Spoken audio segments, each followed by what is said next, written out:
Europe is in love with an electric car that most Americans will never see, let alone drive.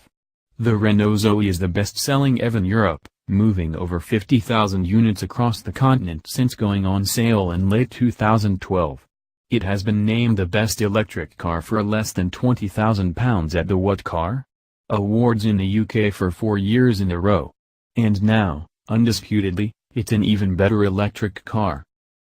That's because Renault has managed to increase the Zoe's range with an impressive 41 kWh battery, called the R90, that gives an official net range of 403 km, 250 miles. Sure, the net range is an optimistic fiction concocted by European regulators, something that even Renault admits, but the new Zoe's real-world range should be around 200 km, 124 miles, in the winter and 300 km, 186 miles, in the summer. Compared to the first-gen Zoe's 250 km, 155-mile, net range, this is a tremendous improvement. And the drive is impressive, too, if you engage with the Zoe on its own level. As an easy-to-use pure electric vehicle with excellent range, it's great. It's not the quickest or fastest EV, but every car doesn't need to beat the competition in every aspect to be a winner.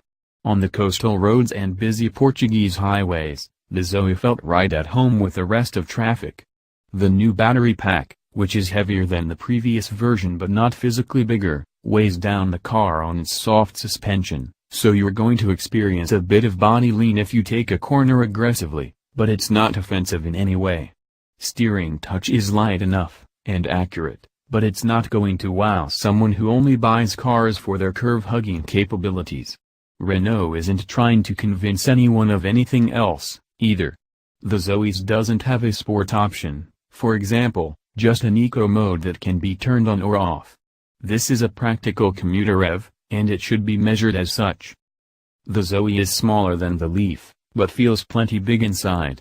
The ceiling is covered in a thin fabric that's printed with a quiet electric pattern.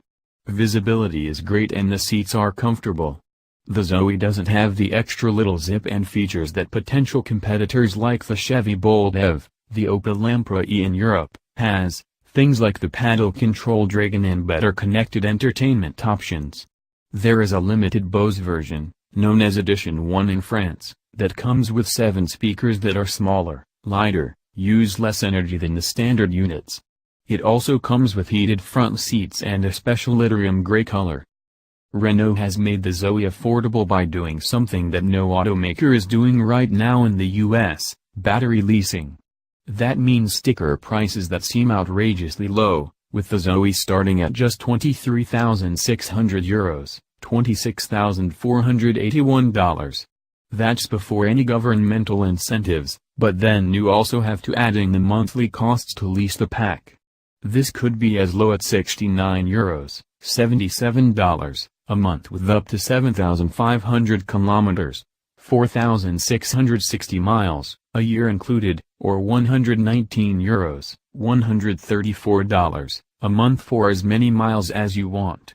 You can also, of course, simply get a traditional lease for the whole car starting at €149, $167, a month. Prices may vary by country, but you can see that the general price for a new Zoe is not out of reach for most new car buyers. When it comes time to charge, the Zoe utilizes Renault's Chameleon charger, which can plug into almost any EV-friendly power source, from a wall outlet to a fast charger, Tesla superchargers excluded. There are currently 80,000 public charging points in Europe and 5,000 fast chargers. What's somewhat disappointing is that the Zoe's fastest charging option is not with the R90 battery, but with a similar 41 kWh pack called the Q90. The R90 offers the 403 km range, while the Q90 is only good for 370 km. But, when plugged into a 43 kW charger, the best the Zoe can handle, the Q90 is able to get to 80% 65 minutes, while the R90 takes an hour and 40 minutes. So, you lose a little bit of range for shorter recharge times.